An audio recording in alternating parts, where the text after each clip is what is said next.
tal amigos? Bienvenidos a un episodio más de Todo está en los libros. Hoy estoy sumamente contento porque me acompaña alguien que se define a sí misma como una amante del arte, yo diría una experta, pero no le gusta ese adjetivo. Y nos acompaña para hablar acerca de uno de los grandes pintores españoles y pues de todo el mundo, el gran Diego Velázquez.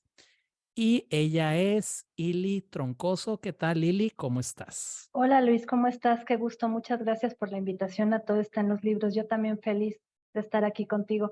Después de tanto tiempo, caray, que lo teníamos planeado, no se nos Así es. hacía. Así es, Ili. No, pues el gusto es mío. Y antes de que se me olvide, Ili, me gustaría decirles, amigos, que Ili hace unas cápsulas culturales sumamente interesantes acerca de, pues, de arte, ¿verdad, Ili? Arte y Aunque cultura tienes en por ahí algo general. de literatura también, ¿no? Sí, de repente subo cosas de literatura, realmente me enfoco más en la pintura, que es de lo que sé un poquito más, pero de repente subo cosas de literatura, todo lo que se refiere con el arte me interesa.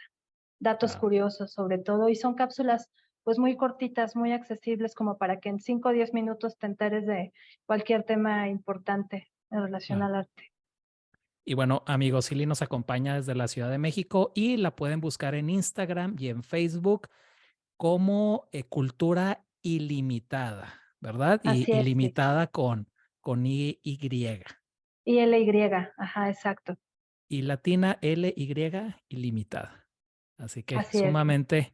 sumamente recomendables. Y bueno, y Diego de Velázquez, ¿verdad? Es un pintor, Diego pues, Velázquez. ¿es Velázquez o de Velázquez? Mira, Podríamos su nombre empezar por ahí. completo, te voy a empezar por ahí. Su nombre completo es Diego Rodríguez da Silva y Velázquez. Él se llamó Diego Velázquez, le preguntaban, pues en primera él decía porque se oye mejor, pero además él era sevillano y era muy común en esa época que en toda la provincia de Andalucía utilizaran el nombre materno.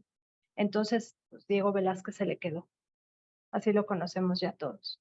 Diego Velázquez. Entonces, ¿nadie le llama Diego de Velázquez más que yo? O sí, por No, ahí, no sé si no alguien sé por qué aparte le de pone, ti, no sé por qué pero me gusta ponerle como que Diego de porque se oye Velázquez. mejor.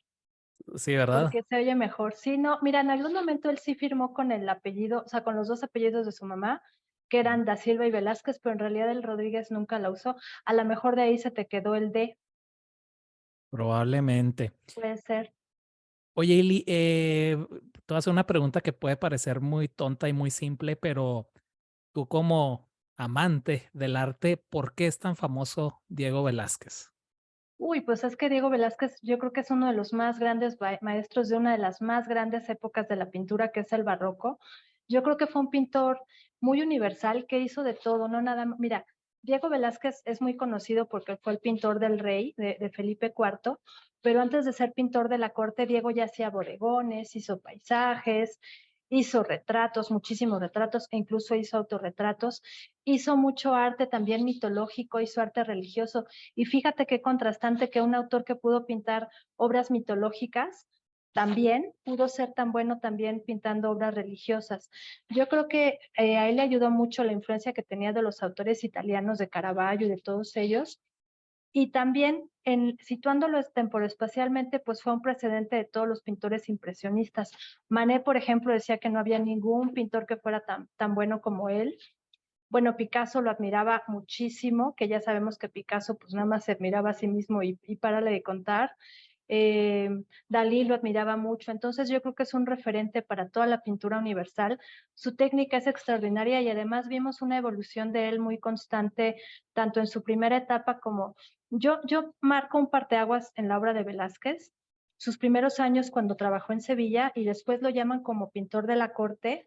Esto fue muy curioso porque él de repente llega a Madrid, lo manda su maestro que se llamaba Francisco Pacheco, lo manda a Madrid y él tiene la suerte de pintar a Luis de Góngora, que era muy cercano a la corte. Y cuando Felipe IV ve la pintura que le hizo a Góngora, dijo, yo quiero una igual o mejor, ¿no?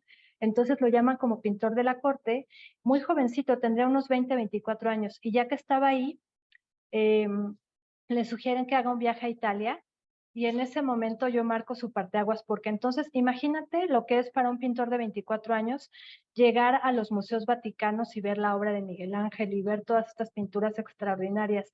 En ese momento, Velázquez se vuelve un poco menos caravallista, por decirlo así, o menos tenebrista. Sus claroscuros empiezan a ser un poco menos oscuros y más claros, utiliza un poquito más del color y como que yo creo que eso lo iluminó, su pincelada se empieza a volver mucho más ágil, mucho más vivaz, más iluminada y empieza a trabajar obras de gran formato. Entonces, por ejemplo, Las Meninas es una obra que mide casi 3 por 3, es una obra muy grande, lo cual no era muy común en esa época, e incluso tuvieron que unir los lienzos con costuras.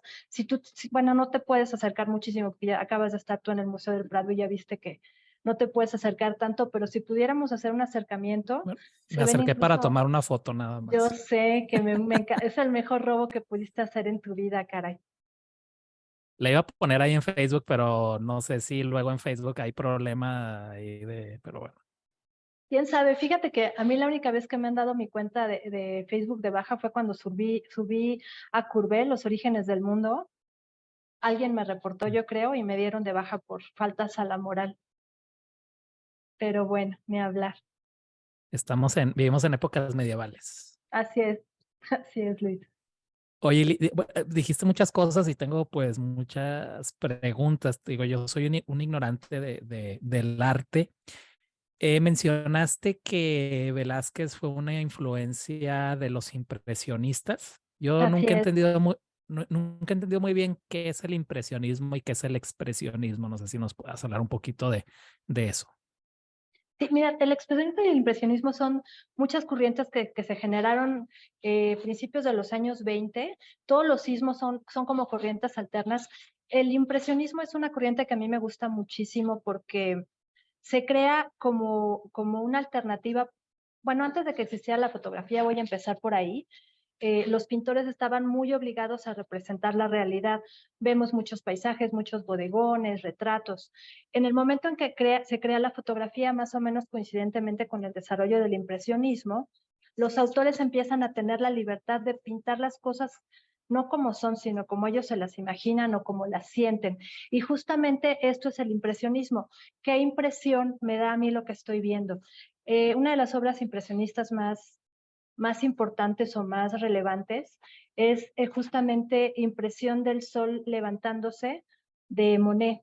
Y lo que hacía Monet era pues pintar lo que él se imaginaba. Algo que facilitó muchísimo el desarrollo del impresionismo es que también los pintores empezaban a tener como que ya los tubitos de pintura y eso les permitía salir, ya no tenían que pintar en sus talleres, podían salir a los paisajes a pintar y entonces empezaban a pintar el cielo y empezaban a pintar las flores y los jardines. La pintura se vuelve, pues para mi gusto, mucho más alegre, mucho más viva, los tonos un poquito más pasteles, porque ya no estaban, te decía, dentro de los talleres con las sombras y tal, y se empiezan a generar estas costumbres o como corrientes alternas. Por supuesto que a la gente no le gustaba mucho, todos los amantes del arte de la época, que eran como muy pues tradicionales, no recibieron muy bien al impresionismo y ellos tuvieron que hacer su propio grupo en el que se apoyaban a sí mismos, no los dejaban participar en las ferias del arte, no los dejaban hacer muchas cosas, pero coincide como que el final de la época en la que Velázquez estuvo muy presente en el arte con el inicio del impresionismo.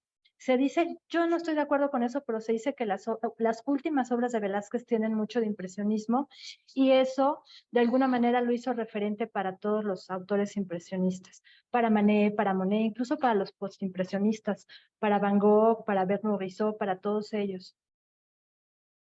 Y la diferencia entre impresionismo y expresionismo, ¿dónde está como Eh, esa frontera entre uno y el otro? sí, mira, son muchas las diferencias, pero para decírtelo así en pocas palabras, el impresionismo es lo que yo siento que representa lo que estoy viendo, ¿no? Es sobre algo que estoy viendo, mi impresión de esa cosa. Y el expresionismo es lo que yo quiero decir, es yo quiero sacar una sensación mía, que tengo un sentimiento, quiero expresar algo y generalmente son obras pues mucho más que te pueden transmitir mucho más sensaciones y emociones, mucho más que una visión bonita de las cosas. Es algo que transmite, por ejemplo, el grito de Munch, ¿no? Que es, pues estoy Claro. gritando, ¿no? Estoy señalando un dolor, una ruptura en mi corazón, una tristeza extrema. Yo diría que te lo estoy explicando en 2 minutitos porque realmente se merecería. Si quieres, algún día platicamos también de las diferencias entre todos los sismos, pero Claro. vale muchísimo la pena. Yo digo que así, si lo quieres explicar en 2 palabritas, sería eso básicamente lo que los diferencia. Podemos decir que Velázquez era impresionista y Goya expresionista. Mm, sí, como ejemplo, sí. Mira, Goya más bien era naturalista, él pintaba las cosas como eran realmente, ¿no? Algo que me gusta mucho de Velázquez es que, por ejemplo, a Felipe IV, que sabemos que no era guapo, pues no Ujú. le hacía el favor de pintarlo guapo porque él lo quería pintar como era. Pintaba muchos enanos, pintaba muchos, no sé, gente de la corte, y aunque no los pintaba más guapos de lo que eran, los pintaba con mucha dignidad. Yo creo que por eso le gustaba tanto su trabajo a Felipe cuarto porque lo pintaba, por ejemplo, sobre un caballo, entonces lo pintaba como de alguna manera muy gallardo, ¿no? Lo pintaba con un león a sus pies, lo pintaba con una armadura, les daba mucha dignidad a sus sujetos y yo creo que eso es lo que resalta mucho de Velázquez, aunque realmente no fue impresionista como tal, él era Claro. naturalista y trabajó mucho, sobre todo al principio de su trabajo, con el tenebrismo, influenciado por Caravaggio, ¿no? Yo creo que, pues, si quieres situarlo en algún momento, podríamos decir que es el más alto exponente del barroco y particularmente del barroco español, Claro. Es que cuando mencionaste esta pintura del grito de, ¿cómo de se llama? Munch, de Edward Munch.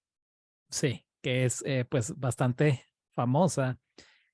Se me vino a la mente esta etapa de Goya como Saturno devorando a sus Saturno devorando hijos. a su hijo, Por claro, eso sí, hice sí, por la supuesto. conexión. Sí, Bueno, es sí, que sí. Goya, por lo poco que sé, también tuvo varias etapas, ¿verdad? Sí, todos los autores fueron evolucionando, la mayoría para bien, no todos, pero la mayoría fueron evolucionando para bien, fueron encontrándose a sí mismos, yo creo como todos en algún momento de nuestra vida nos vamos encontrando y se van separando de alguna manera de lo que originó su arte para encontrar su propia personalidad y su propio, pues sí, su propia manera de ser. Y tienes muchísima razón en que esta obra de Munch se parece, bueno, es tan impresionante como Saturno devorando a su hijo. Claro. A mí lo que más me interesa de Goya es esta etapa de las pinturas negras, que si quieres luego podemos hacer un programa nada más de Goya. Se me hacen muy interesantes y toda la historia detrás de estas pinturas que estaban en las paredes de la famosa Quinta del Sordo, ¿no? Que así le llamaban Sí, y de hecho toda ahí, esta vez que estuve en Madrid estuve leyendo cómo las pasan de un muro de las paredes al lienzo y pues fue un proceso unos trabajos interesante, extraordinarios e claro, interesantes, sí, que porque es además pues no estaban concebidas para eso y para que no exactamente. se dañaran, bueno, tú ya te sabes toda la historia, si quieres luego la platicamos, pero Ujú. para que no se dañaran tuvieron que utilizar unas técnicas que incluso para nuestra época son impresionantes y de muchísima delicadeza. Claro. Estaba leyendo que se perdieron parte de las pinturas, ¿no? Y que tuvieron que reconstruir. Así es, tratando de, Mm. de respetar la mayor parte de los detalles de lo que se conocía del origen de cuando se hicieron, ¿no? Claro. Y ya que estamos hablando de Velázquez y Goya, iba a decir Aute y Goya. Es que tengo una cita por ahí de Luis Eduardo Aute que acerca de Vázquez, de Velázquez y de Goya, pero antes de decir esta cita, si ponemos Las Meninas, que quizás sea el cuadro más famoso, ahorita podemos hablar acerca de esta obra, y ponemos de Goya La familia de Carlos IV, creo que es el título, donde de alguna manera Goya ahí le está haciendo una reverencia a Velázquez, ¿no? Porque se pone también Goya dentro del cuadro como si estuviera pintando. Ujú. Sin embargo, yo creo que ahí se ve la diferencia entre los dos autores. Tú me corregirás, pero Las Meninas se me hace un cuadro sumamente realista. Podemos decir que Velázquez es un pintor realista, ¿no? Sí, O- ujú. Mientras que Goya, de alguna manera, como que caricaturiza, ¿no? No sé si esa sea la palabra, a los personajes, ¿no? Es decir, no es, Y desde mi punto de vista, no es tan realista, sino que presenta a los personajes un poco distorsionados. Goya Eh, es muy rico y se toma muchas libertades creativas. mm, Más que distorsionar a los personajes, yo diría que les exalta las cualidades que tiene en la pintura, ¿no? Y Velázquez, pues sí los pinta mucho más como son. Y este cuadro en particular de las Meninas, pues si quieres entramos ya a detalle, tiene, bueno, ¿qué te puedo decir? A mí me parece un cuadro extraordinario porque tiene muchos detalles. claro. Para empezar, si tú ves este cuadro de las Meninas, ves a los reyes en un espejo al Ujú, fondo del cuadro, pero además no los ves como personajes principales, siendo que realmente pues eran los personajes más importantes del cuadro. Pues estaba pintando a su hija y estaba pintando a las Meninas, que eran como que las ayudantes de las hijas de las Meninas. Algo que tiene mucho este cuadro también, si tú te fijas, es todo el espacio que hay arriba del cuadro. En algún momento le preguntan a Dalí, que admiraba muchísimo a Velázquez, cuál sería el cuadro que él salvaría del Museo del Prado en caso de un incendio. Y Dalí de una manera genial contesta, definitivamente yo salvaría las Meninas y muy particularmente salvaría el aire contenido en el cuadro de Velázquez. Porque todo ese espacio claro. que tiene en el techo es maravilloso. O sea, tú puedes ver la transparencia del aire, casi casi lo puedes respirar, lo puedes oler. Eso es Y increíble, ¿no? ¿Cómo se es, llega a eso, Ili? pues con muchísima maestría, o sea, es que Velázquez estaba cañoncísimo, era un súper genio, ¿no? Se pinta a sí mismo, Ujú, de alguna manera, pues se dice que es uno de sus más grandes autorretratos, aunque yo creo que tiene otros, pero pintarse a sí mismo ahí es como decir, yo soy parte de esta casa y sentirse acogido. Felipe IV lo quiso mucho al grado de que no nada más era su pintor personal, sino que cuando ellos viajaban al Escorial, al palacio en el que él se iba como de vacaciones, seguramente estuviste tú también ahí ahora que estuviste en España, ujú. se lo llevaban y lo mandaban de avanzada y le pedían que él decorara las habitaciones. Él era el encargado, por ejemplo, de tener las habitaciones a la temperatura perfecta para que el rey y la reina estuvieran a gusto. Les llenó el Escorial de arte, pero no nada más pinturas suyas. Ahí lo mandaba mucho a Italia a traerse obras de varios autores. Y cuando querían poner específicamente alguna pieza en el Escorial, al primero que le preguntaban era Velázquez. Y él daba su opinión, seleccionaba todo el arte de los reyes y lo quería tanto al grado que, fíjate que Velázquez, aunque él nació de una familia hidalga, esto quiere decir que sus padres eran de alguna manera importantes en la época y que no trabajaban con las manos, eso significa ser hidalgo en esa época, pues él siempre quiso ser pues miembro de la realeza o estar cercano de la realeza y su más grande sueño fue poderse convertir en un caballero de la Orden de Santiago. Se dice que no lo logró en vida porque para que tú fueras caballero de la orden tenías que pertenecer a la realeza o que tu familia hubiera estado en la corte del rey. A pesar de que hubo muchos testimonios a favor de que él pudiera ser nombrado caballero de la Orden de Santiago, no lo logra. Y precisamente en este cuadro de las Perdón que te Meninas, interrumpa, dime, eso se representaba con la cruz, ¿no? Una cruz roja. justamente Ujú, con esa cruz roja. De hecho, si tú te comes una tarta de Santiago, vas a ver que el azúcar glass que está espolvoreada en la base tiene justamente la formita de una espada. ujú, Esa espada es la que representa la Orden de Santiago y es la que ves en el pecho de Velázquez, claro. precisamente en este cuadro de las Meninas. Una historia que se cuenta y que a mí me gusta mucho creerla porque es muy bonita, es que como él no logró en vida pertenecer a la Orden de Santiago, cuando muere Diego Velázquez es el mismo rey Felipe IV el que toma un pincel y le pinta en el pecho a su amigo la Orden de Santiago como agradecimiento a todo lo que hizo por él y por su familia. Fíjate qué bonita historia, ¿no? Que no creo, ¿verdad? Pues mira, hay mucha gente que piensa que es real, hay mucha O sea, gente que piensa que sí se pintó la espada a sí mismo. Yo creo que él no se hubiera atrevido a hacer algo así porque mm, respetaba mucho al rey y respetaba mucho las formas.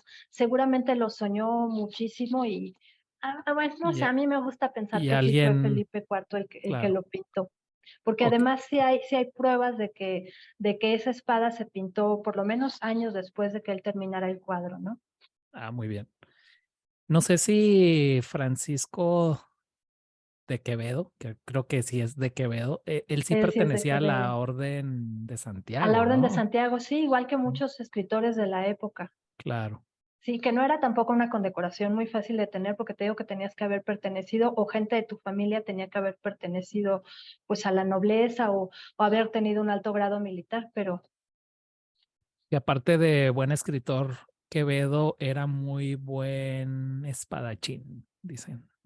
pues mira, entonces coincide también con esto. Y le tenían bastante miedo sus rivales, incluyendo a Luis de Góngora, que era el principal rival de Quevedo, que ya lo mencionaste, ¿verdad? Ajá, De Velázquez pintó a... así es, pinta Luis de Góngora y a Ese raíz de eso cuadro, se vuelve. ese cuadro está en el Museo del Prado, ¿no? El de Góngora, me Ese cuadro parece. no estoy segura si está en el Museo del Me Prado suena. expuesto, pero Ujú. seguro sí pertenece a la colección. Ya ves que de repente los van reacomodando. Yo la última vez que estuve en el Prado, que fue en el año pasado, en 2022, no vi esta obra, pero seguramente pertenece a la colección del museo y a lo mejor ya está ahorita otra vez visible. Claro. Y no sé si nos puedas hablar un poco de la vida de Velázquez antes de ser famoso. Bueno, ya mencionaste que nace en Sevilla, mencionaste el nombre de su maestro. No sé si este maestro, bueno, me imagino que nadie es tan famoso como Velázquez, pero no sé si el maestro también, independientemente de Velázquez, también goza de cierta fama en el mundo del arte. No sé si nos puedes hablar de dónde viene Velázquez, cómo llega, bueno, ya lo mencionaste también, pero un poquito más acerca de cómo llega a ser pintor de la corte, eh, cuando muere, un poquito de su vida. ¿Se casó, no se casó, tuvo hijos? Se casó y ¿qué crees? Que se casó justamente con la hija de Francisco Pacheco, que fue su maestro. Pero déjame irme al principio. Velázquez nace en 1559 en Sevilla. No nace en Madrid, que pues era el lugar donde vivían los reyes, pero sí nace, a mí me parece que Sevilla es el epicentro del arte barroco en España, porque Sevilla estaba en ebullición en ese momento. Imagínate una Sevilla que pues aparte que hacía muchísimo calor por estaban en ebullición, pero no.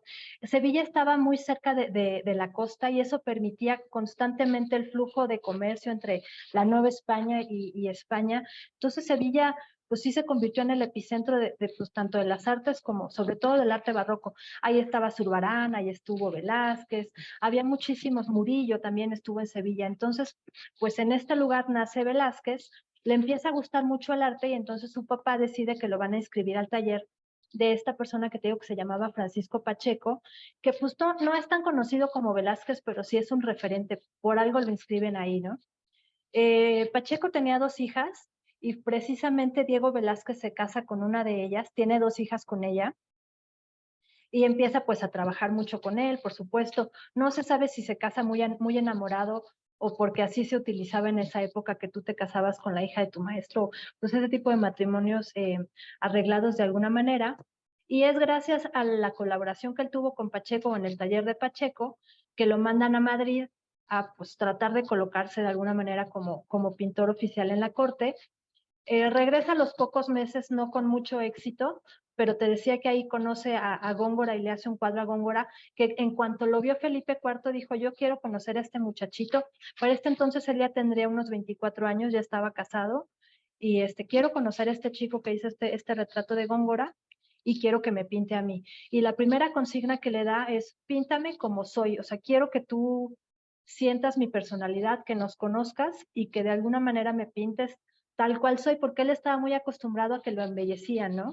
A que lo ponían más guapo o menos narizón. Sabemos pues que los austrias no se caracterizaban por ser guapísimos, entonces Claro. había muchos retratos de Felipe que lo pintaban mucho más Sobre, guapo de lo y que era. sobre todo por la famosa endogamia, ¿no? De los austrias Así que es, tenían relaciones sexuales entre ellos para la descendencia y así esto es, Luis, genéticamente se fue degenerando, degenerando. ¿no? Y la famosa quijada que vemos desde Carlos V, ¿no? El famoso que es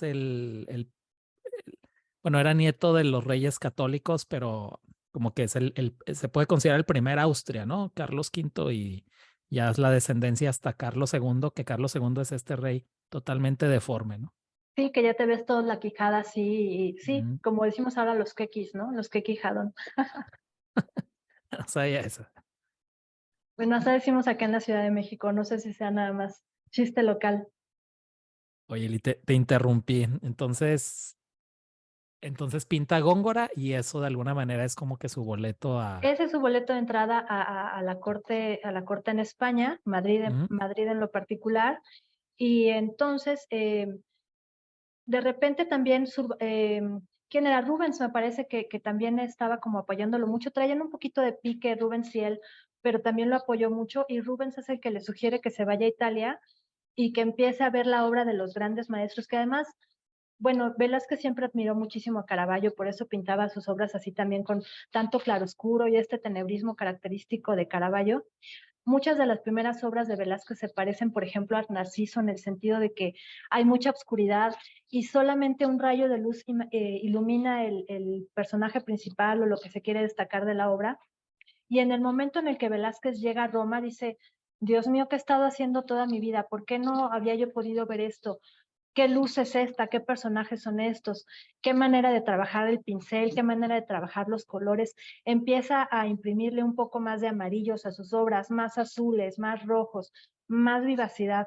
Antes Velázquez pintaba muchos tonos oscuros, verde oscuro, azul oscuro, y aunque sí manejaba mucho el claroscuro, este tenebrismo lo pierde un poco, yo digo que gana, no que lo pierde, sino que gana mucha luz su obra y sus trazos son impresionantemente más ricos y más fluidos cuando regresa de Italia. Yo diría que esta es ya la segunda etapa de Velázquez, que además fíjate que realmente su producción estuvo muy limitada, se conocen solamente 120 o 130 obras de Velázquez, solamente 10 de los cuales están firmados.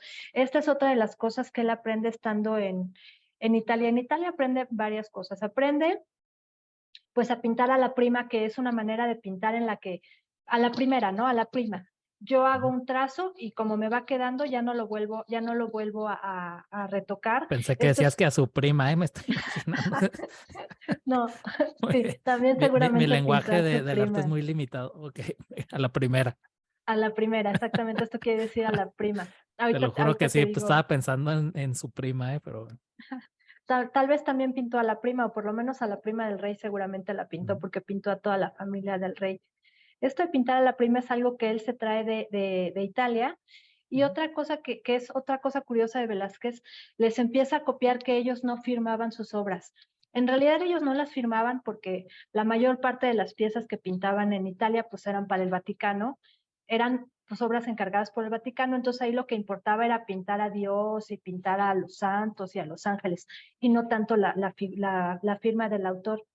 Pero lo que hacían ellos es que ponían como cartelitos, ellos les llamaban cartellini, y eran como hojitas blancas que podían o no tener su nombre. Entonces muchas de las obras de Velázquez tienen un papelito blanco que no necesariamente dicen Velázquez, pero es una manera de poderlos identificar. Y el mismo Velázquez pues decía que él era tan bueno, ya, o sea, al final de su vida ya se sabía el divo de divos. Entonces decía, yo, ¿para qué voy a firmar mis obras? Si las firmo en cada trazo, esta es una pintura mía, y la firmé con cada pincelada que le di. ¿Para qué necesito ponerle que es de Velázquez, no? Y de alguna manera, pues sí, yo creo que todas las obras que vemos de los grandes pintores, tú dices, este es un Velázquez, este es un Rubens, este es un Caravaggio, ¿no? Puede Claro. haber autores que se parezcan, pero el no necesitar firmar tu obra, en algún momento también Diego Rivera tiene una obra que no firmó y que tiene un papelito nada más así, y eso es pues también seguramente inspirado de lo que estaba haciendo Diego Velázquez. Los autores del barroco tenían una manera de firmar muy curiosa, sobre todo, por ejemplo, Van Dyck y Vermeer firmaban, por ejemplo, te dibujaban un florero o un cuchillo y en el cuchillo ponían su nombre. Entonces, es muy raro que en una obra del barroco veas como que en la parte inferior derecha, que es donde siempre vemos la firma del autor, de quienes o ponían los cartelinis o no ponían nada o lo ponían en alguna de las piezas de los bodegones, por ejemplo, o de los cuadros en general, lo que estuvieron retratando. Claro. Oye, ahorita que mencionaste a Diego Rivera, me gustaría preguntarte tu opinión acerca de Frida Kahlo, que no tiene nada que ver, pero siempre es un personaje controversial. Así que, Eso, ¿qué te parece si mejor te invito en otra ocasión a hablar nada más de Frida Kahlo? Porque yo he escuchado pues, muchas opiniones a favor, en contra, pero pues a fin de cuentas es un personaje importante, ¿no? con De la mucho cultura gusto, Luis, mexicana. cuando Perfecto. quieras. Bueno, volviendo a Velázquez, ¿cómo fue la vida de Velázquez ahí en la corte? Muy fácil, muy muy fácil, fácil. era un consentido, Mm, trabajaba mucho, pero le gustaba lo que estaba haciendo. Él llegó a claro. vivir en el palacio, o sea, ya no se movía de ahí, tenía su espacio ahí, tenía su taller ahí, y pues era muy cercano al rey. Yo creo que fue muy fácil porque cuando tú haces lo que te gusta, tu vida es fácil, ¿no? Y él siempre hizo lo que le gustaba. Además, pues sí era muy querido y consentido del rey. Te digo, trabajaba muchísimo, ¿no? Él lo mandaban a decorar las habitaciones reales y tenía que estar muy pendiente del arte que llevaban. Era como que el control de calidad de todas las obras que entraban, tanto al Palacio Real como al Escorial o como cualquiera de las casas de descanso de los reyes. Pero yo Mm, creo que su vida fue fácil porque fue feliz, ¿no? Él muere, no muere grande, muere más o menos a los 60 años y pues murió pintando. Los últimos, por lo menos 2 años de su vida ya no hay obras conocidas suyas, pero sí estaba terminando algunos de los retratos que había iniciado algunos años antes. Entonces, pues yo creo que fue una persona que vivió y murió haciendo lo que más le gustaba, que era pintar, y tan es así que su legado nos trasciende hasta ahora. Otra cosa que él hacía mucho se llaman pentimenti, que en italiano es como arrepentimientos, ¿no? Él era tan perfeccionista que de repente pintaba un cuadro y no le gustaba, y a los años lo corregía, o en el momento en que lo estaba, él también pintaba muchas transparencias, entonces eso le permitía que si de repente no le gustaba lo que estaba pintando, lo cambia. Y los arrepentimientos de Velázquez son muy conocidos, y Pentimenti de Velázquez, ¿por qué? Porque de repente ves una pieza, por ejemplo, hay una obra ecuestre de Felipe IV, que esa sí está en el Museo del Prado, y si tú te fijas bien, o a lo mejor yo porque ya lo sé, le ves como que 6 patas, ves las patas de enfrente del caballo, y luego ves como que la parte de atrás tiene 4 patas, porque de repente no le gustó la posición en la que le estaba pintando y lo cambia. Y ya con el tiempo, pues esa pintura como que se va desdibujando un poquito y ya le empiezas a ver las 6 patas más bien al caballo de Felipe IV, o de repente le pintaba una capa roja y a la mera hora decía, no, no me gusta cómo se ve, y en lugar de pintarla en la parte de arriba, se la pintaba como que en la cintura, así como para que volara por los aires con el viento. Eso mm. se llama los arrepentimientos de Velázquez, y es otra de las características de su pintura, que no la tiene todos sus cuadros y no es el único que se arrepentía de repente de pintar las cosas que pintaba, pero pues es otra de las características de Diego Velázquez. Alguien más que también pintaba, ahorita que estábamos hablando de los impresionistas, Van Gogh también de repente pintaba cosas sobre sus cuadros, aunque Van Gogh se cree que era mucho más porque como no tenía mucho dinero para comprarse telas, de Ujú. repente pintaba una cosa y de repente pues lo cambiaba. O por ejemplo, este Angelus de Millet que pintó Van Gogh, se cuenta que lo que tú ves son unos campesinos como en un campo y están viendo como hacia el piso, y se cuenta que lo que Van Gogh había pintado originalmente era el ataúd de un niño, que se cree que era el hijo muerto de estos campesinos, y le dijo su hermano Teo a Vicente Van Gogh, oye, quita eso porque esto no lo vas a poder vender, y ahorita lo que necesitamos es vender tu obra, necesitamos dinero, entonces quítalo, y lo quita, pero después Dalí, que también estaba apasionado de este Angelus, toma el cuadro de Van Gogh y se lo lleva a unos rayos X y encuentra que efectivamente era un ataúd muerto. Dalí tuvo un Wow. hermano que también se llamó Salvador Dalí, que murió muy chico, muy bebito antes de que naciera Salvador, y esto marcó su vida. Entonces, cuando Dalí encuentra este hallazgo en el Angelus, le parece fantástico, inmediatamente se identifica con el niño que murió en este cuadro, y esa es otra de las anécdotas muy interesantes que también relacionan a Dalí con la admiración que tenía por Diego Velázquez, ¿no? Y por Van Gogh y por todos los autores de la época. A mí Picasso no me gusta, debo confesar, no me llama la atención. Sin embargo, pues reconozco que es alguien Sí, igual de importante, ¿verdad? Eh, Tiene también Picasso una versión de las Meninas, ¿verdad? así es. Sí, de Eh, hecho, ¿Qué, Picasso mm, pintó varias versiones de las Meninas. qué opinas tú de esta versión o tú qué entiendes de esto? Me imagino que es una especie de tributo, ¿no? Una reverencia. Así es. Sí fue Ujú, su particular tributo a Velázquez.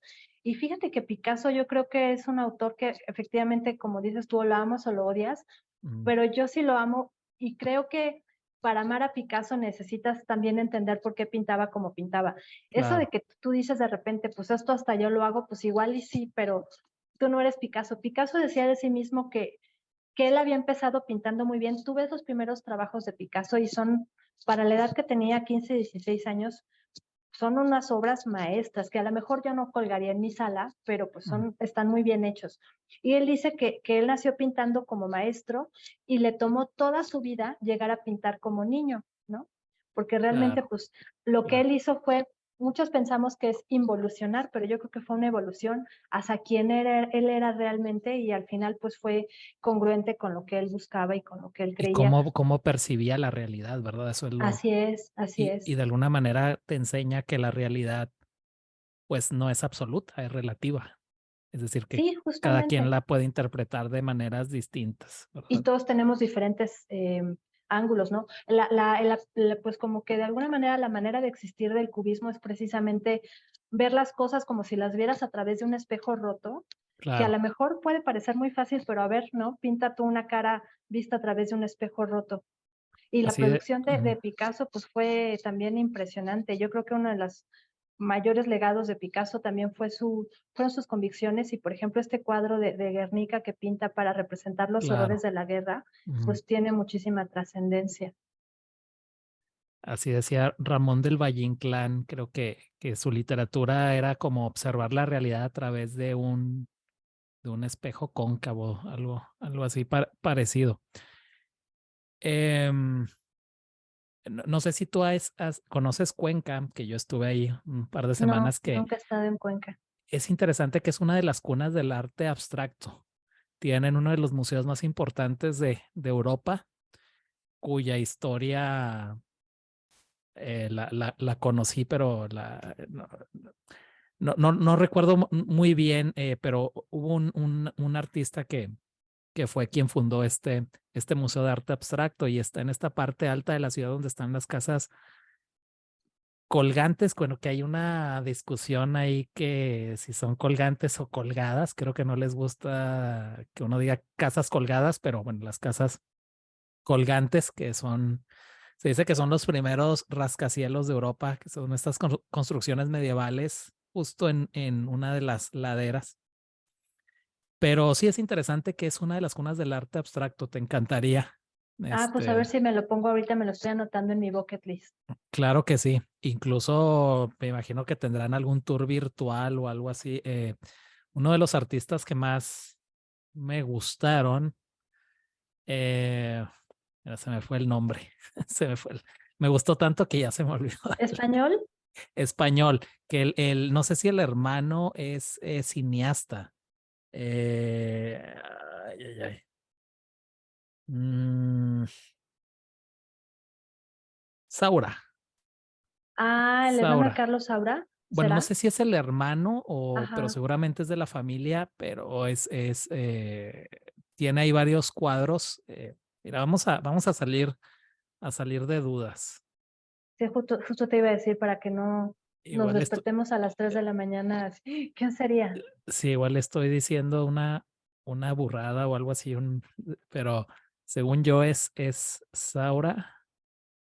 A ver, Museo Cuenca.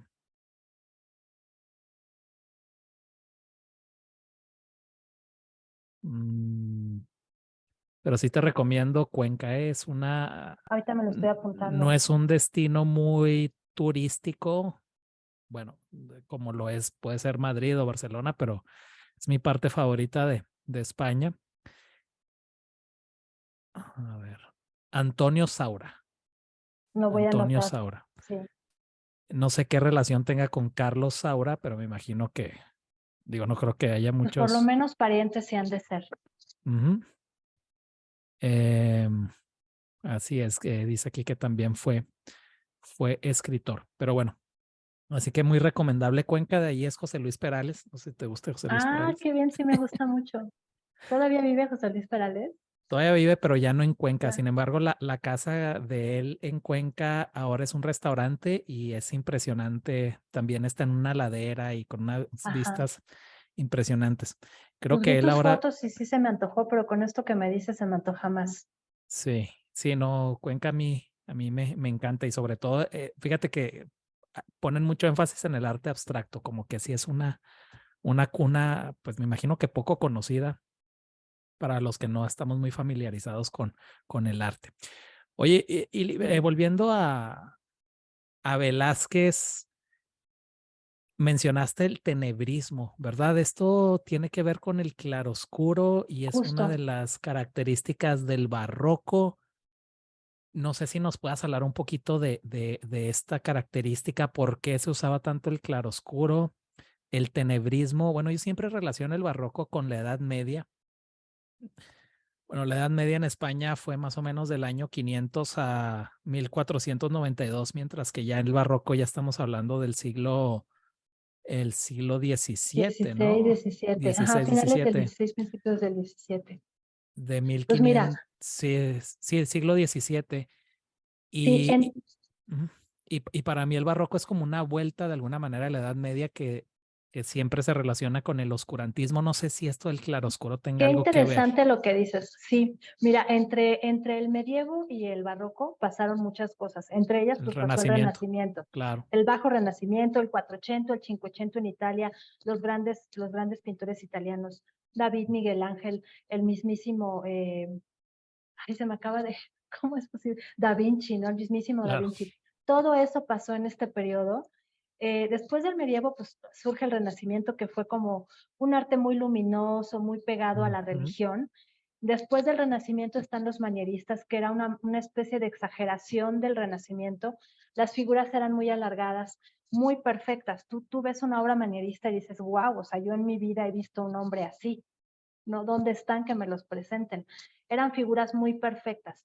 Y de alguna manera el barroco, pues es una corriente que se opone, como que ya les había caído tan gordo ser tan perfectos y hacer las cosas tan ideales, y sí empiezan a trabajar un poquito, pues de alguna manera un poquito más oscura, con colores menos brillantes, sí representando la realidad en esta corriente naturalista, pero no idealizando a los sujetos, ¿no? Entonces llega un Caravaggio que pintaba vagabundos y borrachos y pintaba, bueno, el Narciso es una cosa muy diferente.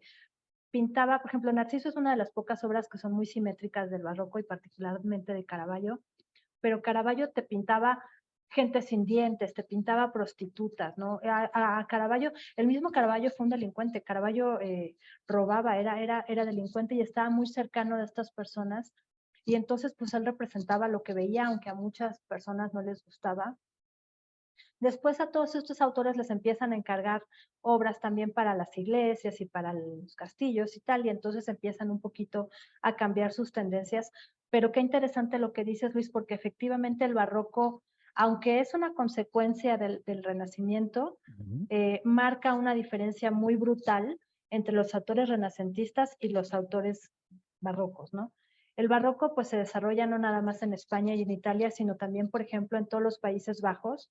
Ujú. Vermeer es uno de los más grandes representantes del barroco. Para mí, yo creo el más grande representante del barroco, aunque él no pintaba tanto en claroscuros, él pintaba mucho estos tonos azules maravillosos, por ejemplo, de la chica del arete de perla, y estos brillos de la piel y estos dorados que ya se acercan un poquito más a lo que estaba haciendo Klimt, ¿no? Ve qué interesante es ver toda esta evolución del arte y por qué los autores pintan lo que pintan y por qué dejan de pintar lo que estaban pintando, hacia dónde quieren evolucionar y hacia dónde quieren ir. Claro. Ujú. Otra cosa que se me hace interesante acerca del barroco son estos juegos de perspectivas, ¿no? Que lo vemos en las meninas. Por ejemplo, bueno, esto se ve en el Quijote, que ahí sí, pues es algo que sí he estudiado yo desde hace muchos años. Y de alguna manera yo creo que en las meninas Cervantes juega con esto De pues la profundidad, de del la profundidad. espacio. Claro, es como los espejos, ¿no? Que los espejos son tan importantes en el barroco, este juego de espejos. Sí, Pienso en el Quijote, en el famoso Caballero de los Espejos. Y bueno, en las meninas, pues el espejo donde se reflejan los reyes. Yo siempre he pensado que, que el barroco es tan difícil o rebuscado de alguna manera porque no había como un eje filosófico.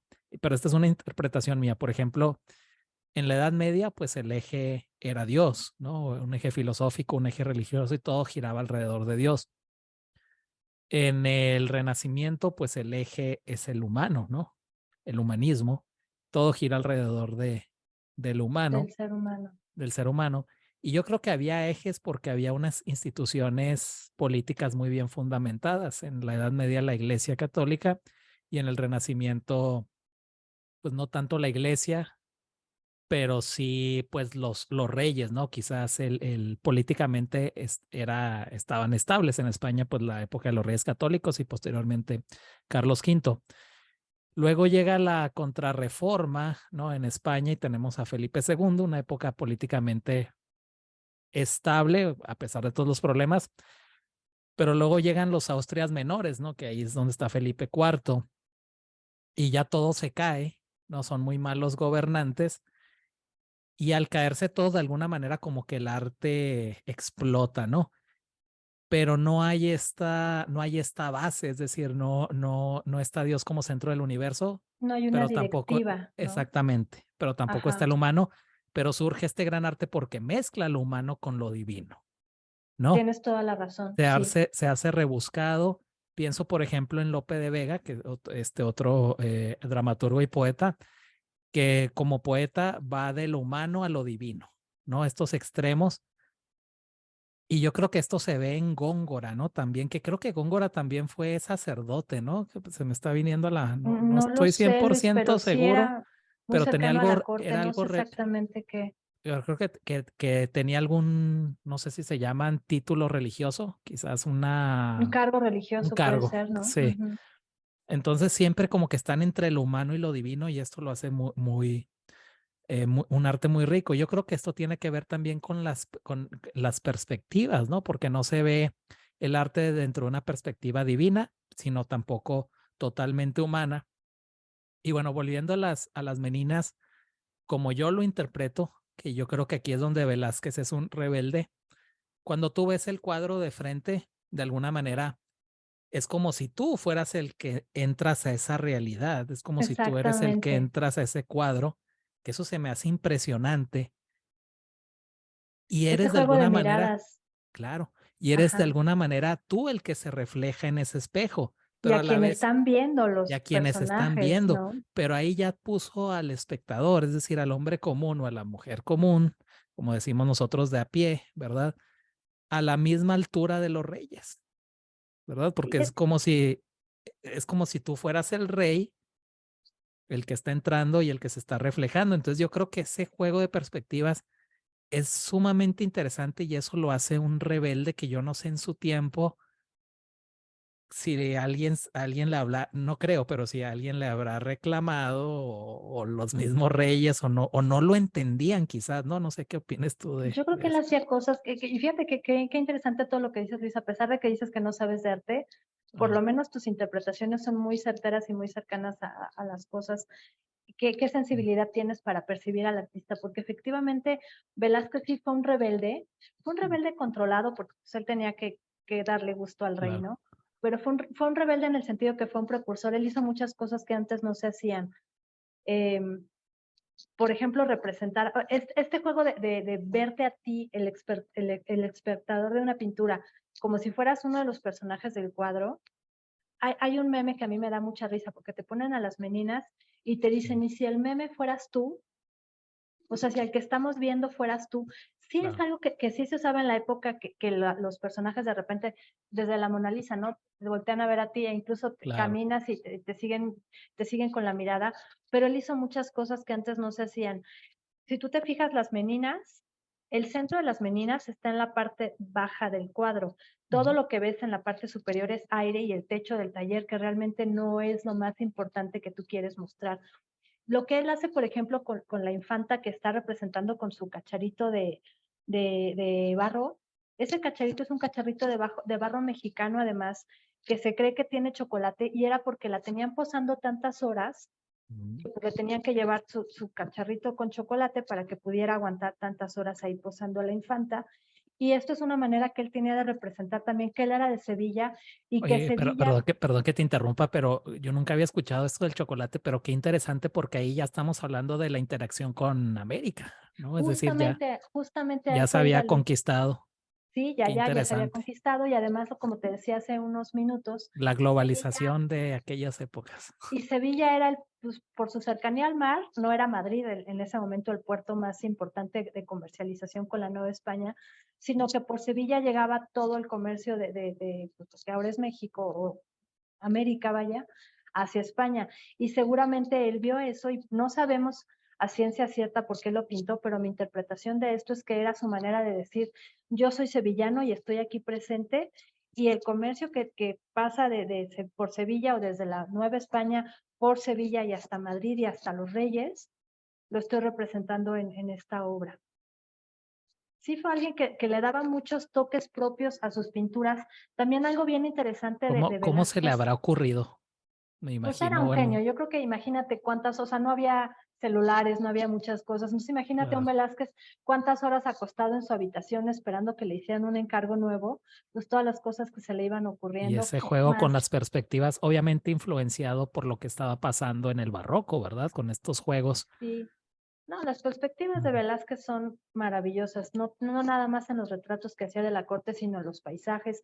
Fíjate, algo que hacía él y que seguramente lo viste ahora que estuviste en el Museo del Prado, si tú ves los caballos, si los viéramos a la altura, así como yo estoy así frente a ti, yo vería un caballo gordito con patas cortitas.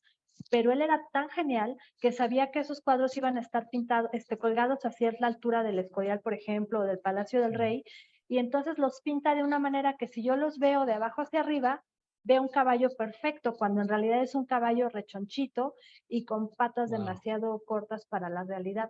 Todo esto te claro. habla muchísimo de qué genialidad era el tipo y por eso es un referente hasta nuestros días y por eso es tan admirado por Monet y por Manet y por Velázquez, perdóname, y por Picasso y por Dalí, Claro. ¿no?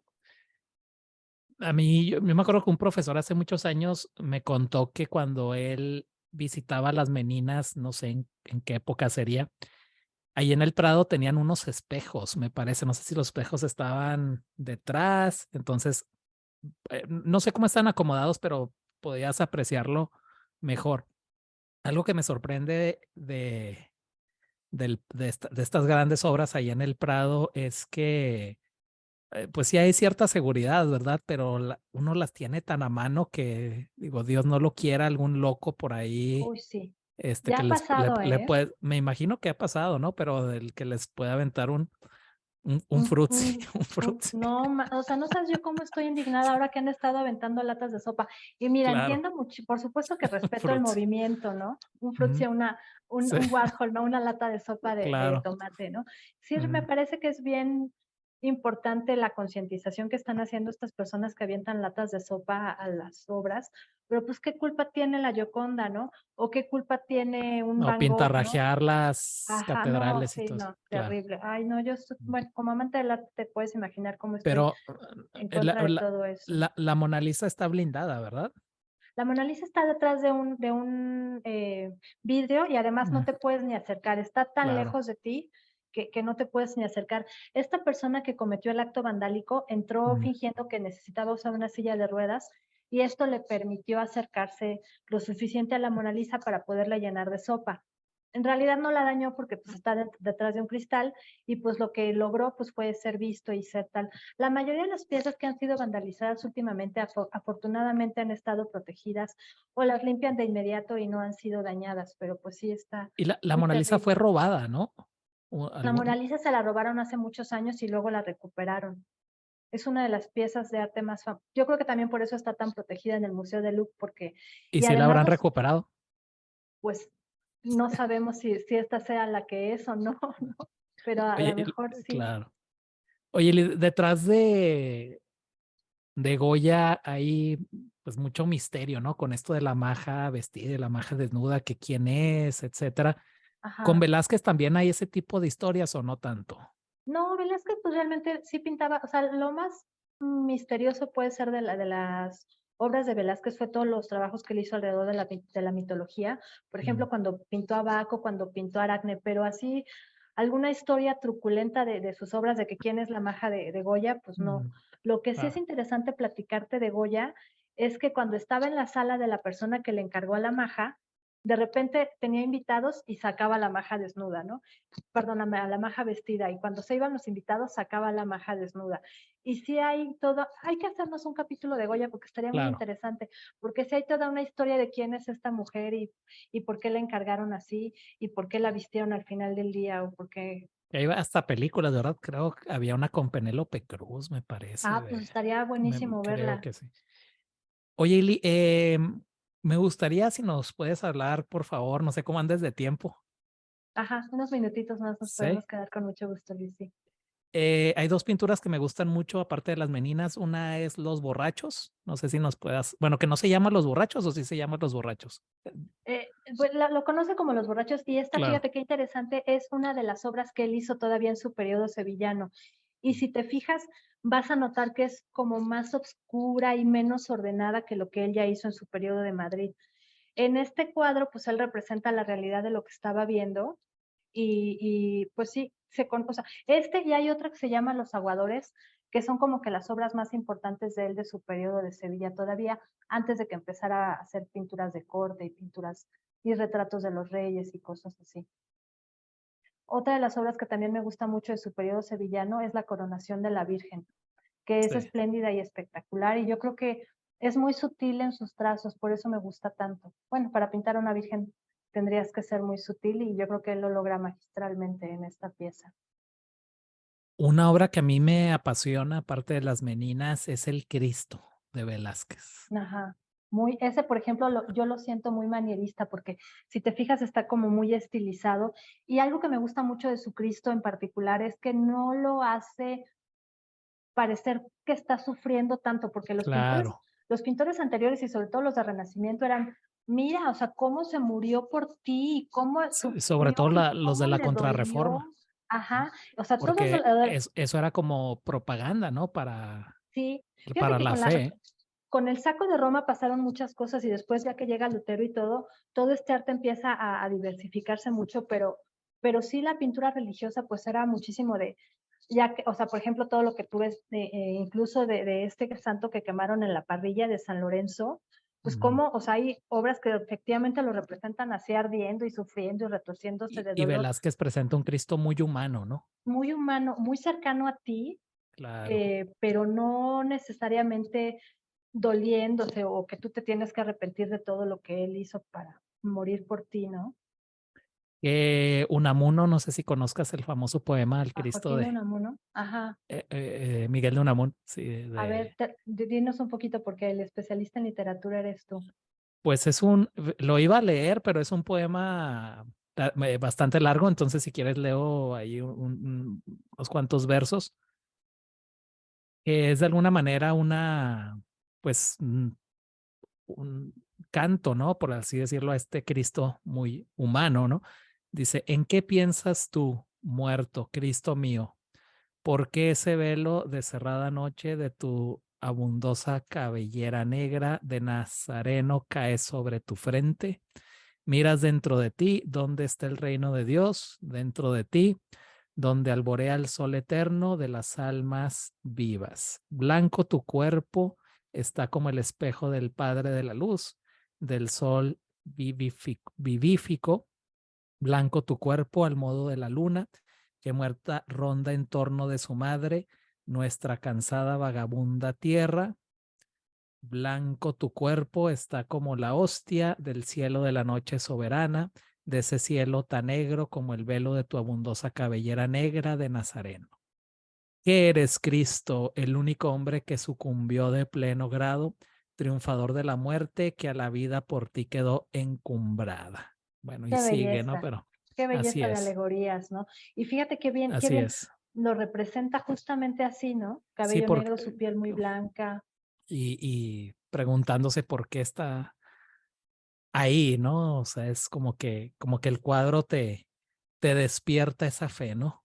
O esa pasión, aunque Sin no seas ser muy religioso. extremista, ¿no? Sí. Claro, ¿Por qué? exactamente. Porque lo sientes cercano, porque lo sientes como tú, ¿no? Cercano a ti.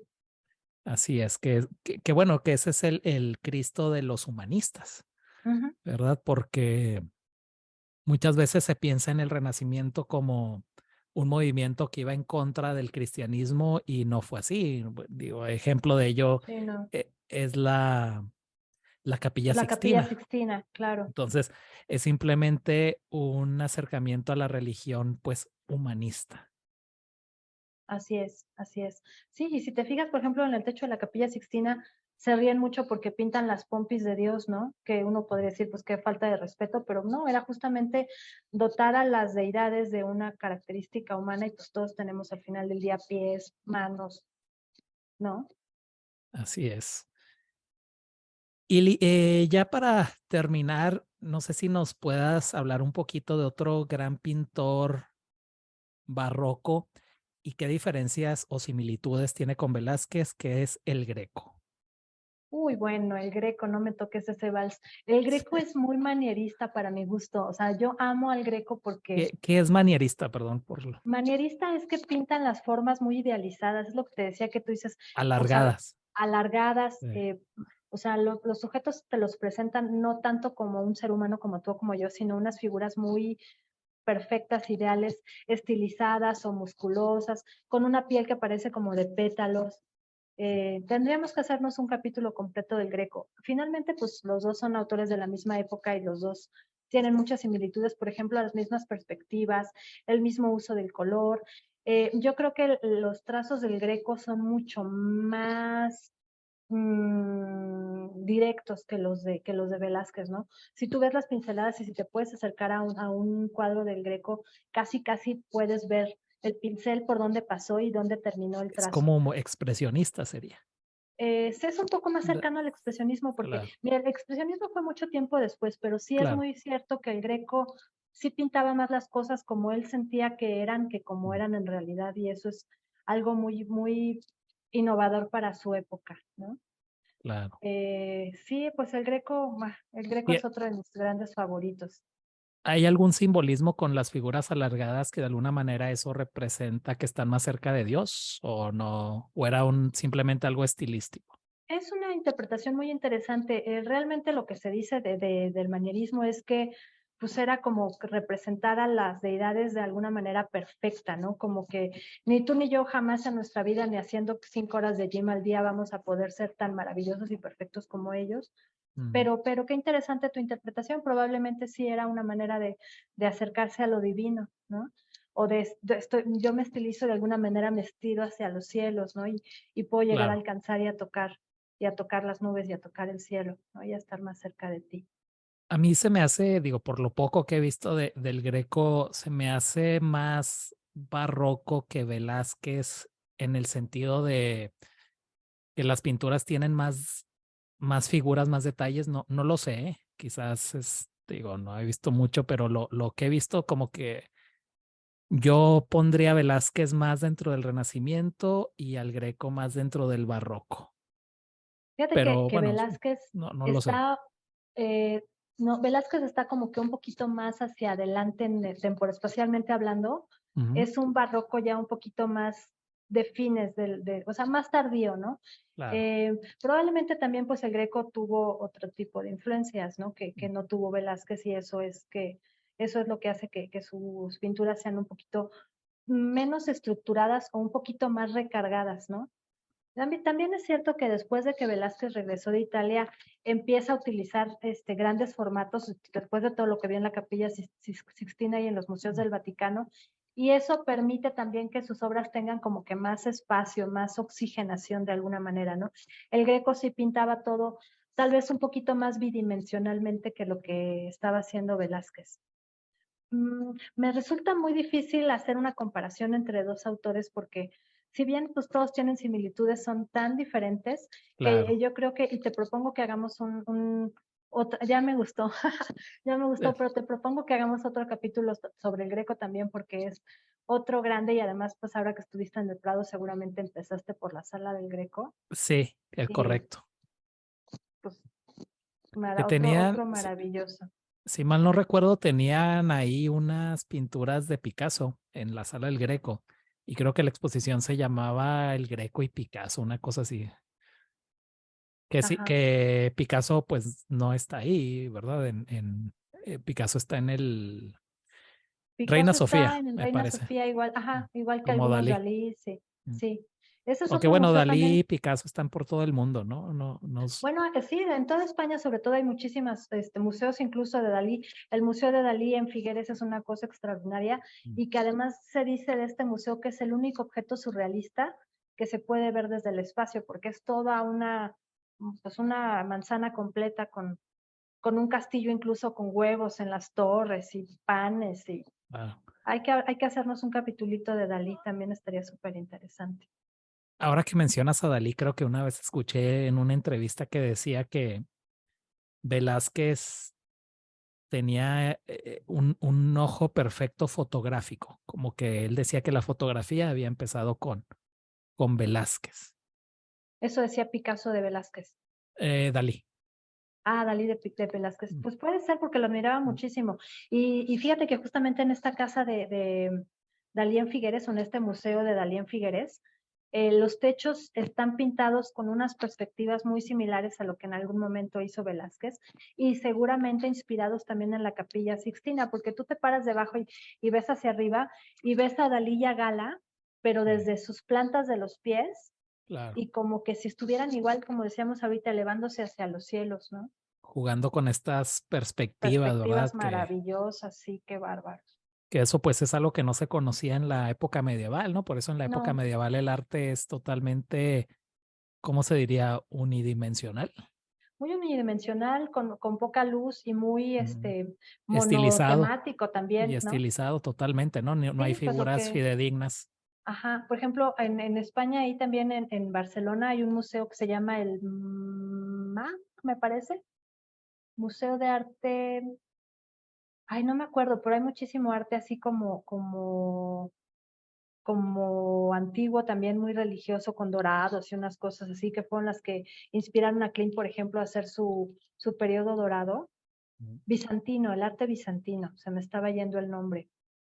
Ahí en Barcelona, en este museo que está como arriba de unas escalinatas maravillosas. Mm.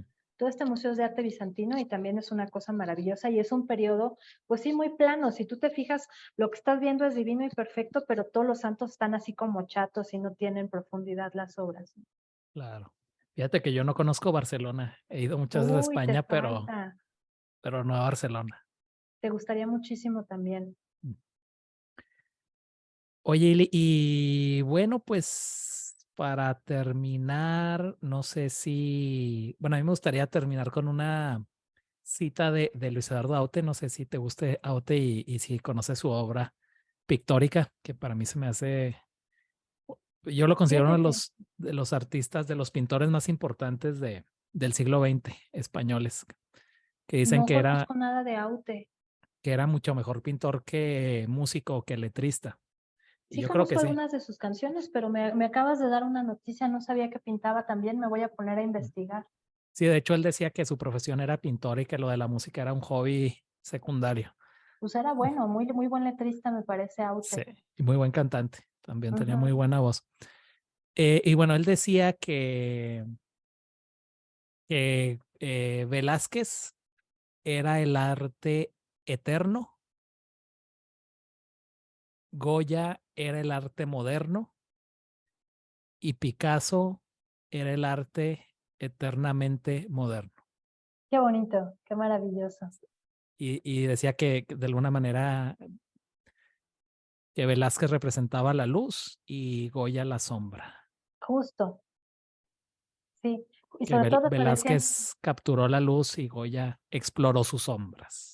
qué bonito. Fíjate que hay otro Mm. pintor que se llama Joaquín Sorolla, que también es catalán, Ujú. y le llaman el pintor de la luz precisamente porque capturaba una luz en sus cuadros extraordinaria, pero seguramente inspirado también de toda la luz que al final de su vida imprimió Velázquez en sus piezas, ¿no?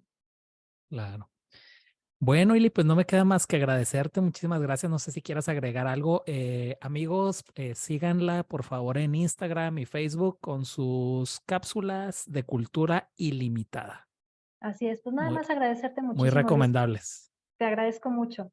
Disfruté mucho esta conversación contigo y vamos a tratar de hacerlo más seguido. Yo sé que es difícil a veces que coincidan nuestros tiempos, pero Claro. vamos a tratar de hacer algún otro capítulo juntos. Pues bienvenida, Ili, cuando quieras. Muchísimas Muchas gracias. gracias.